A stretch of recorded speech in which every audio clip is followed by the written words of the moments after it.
Bonjour les élèves. Alors l'objectif de notre leçon aujourd'hui, c'est que je peux mesurer l'aire des figures en centimètres carrés. Alors c'est ça l'objectif. Nous avons déjà mesuré l'aire avec des unités carrées comme ça. On devait juste compter les carrés pour calculer l'aire de cette figure par exemple.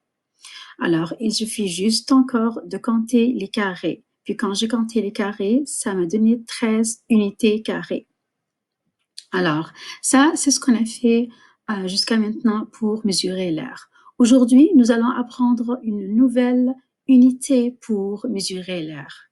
Ça s'appelle le centimètre carré. Voici le centimètre carré ici. C'est un carré dont les quatre côtés mesurent 1 centimètre. Alors, si j'essaie de calculer son aire, je vais faire 1 centimètre fois 1 centimètre, ça va me donner 1 centimètre comme résultat de ma multiplication. Alors, ici, le centimètre, ça s'écrit en cm et le carré s'inscrit en petit 2 ici, en haut du m. Pourquoi ce 2 ici? Parce que quand je fais ma multiplication, j'ai 2 fois centimètre ici. Alors, 1 fois 1 est égal à 1, puis les 2 centimètres, on va les noter centimètres carrés. C'est ainsi qu'on mesure en général l'air. C'est en centimètres carrés. Alors, comme vous pouvez voir ici, dans ce papier quadrillé, chaque carré mesure 1 centimètre carré. Alors, tu peux utiliser ce petit carré pour calculer l'aire de cette figure ici. Alors, ici, la longueur, je sais que c'est 1 centimètre. Alors, j'ai 3 carrés comme ici, comme longueur. Alors, je vais écrire 3 ici et j'ai 2 carrés de largeur ici. Alors, ça va être 2 centimètres. Alors, 2 fois 3 est égal à 6. Mais cette fois-ci, on va pas seulement écrire les nombres comme ça, on va ajouter notre unité de mesure, c'est centimètres carrés pour le résultat. Et pour faire la multiplication, nous devons écrire ici centimètres à chaque fois. Voici un autre exemple pour le centimètre carré. Ici, j'ai encore un papier quadrillé à 1 centimètre chaque longueur de chaque carré. Alors, je sais que ça, c'est 1 centimètre, 1 centimètre, 1 centimètre, 3, 1 centimètre, c'est le quatrième, et 5 centimètres. Alors, ici, la longueur, c'est 5 centimètres. Puis, la largeur, ici, j'ai 3 carrés et j'ai alors 3 côtés du centimètre ici. Alors, j'ai 3 centimètres encore.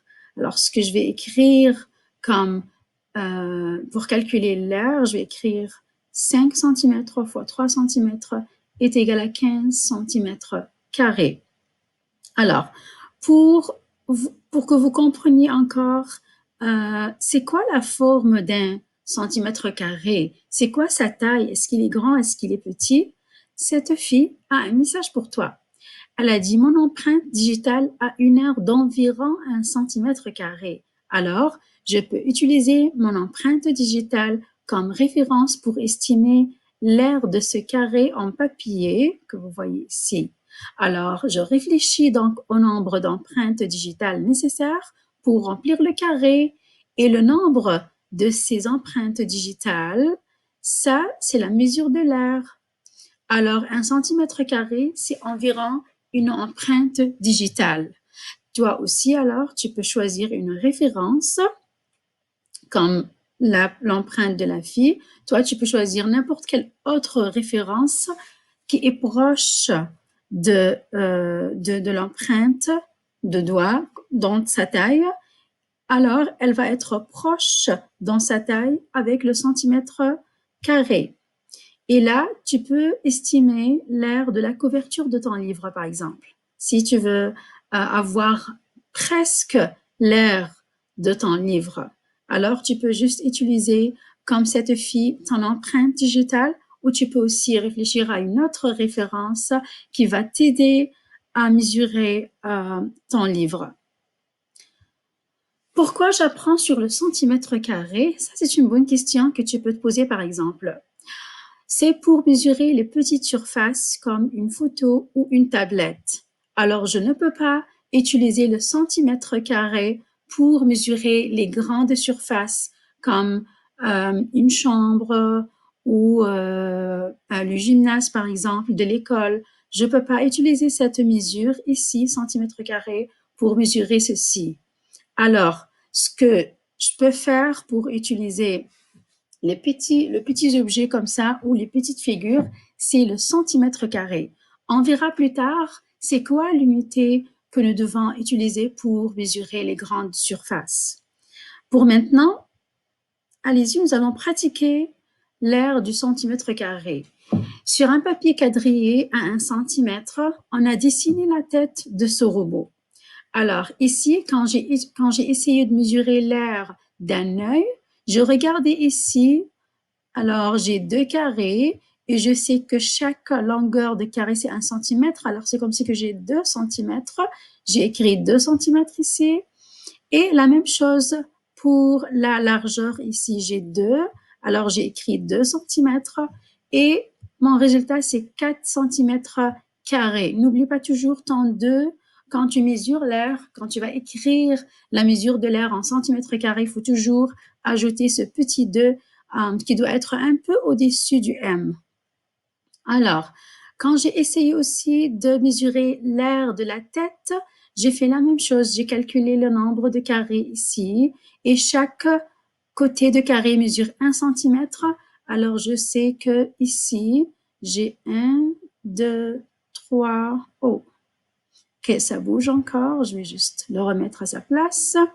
Alors, c'est 1, 2, 3, 4, 5, 6, 7 centimètres. Alors, j'écris ici 7 centimètres.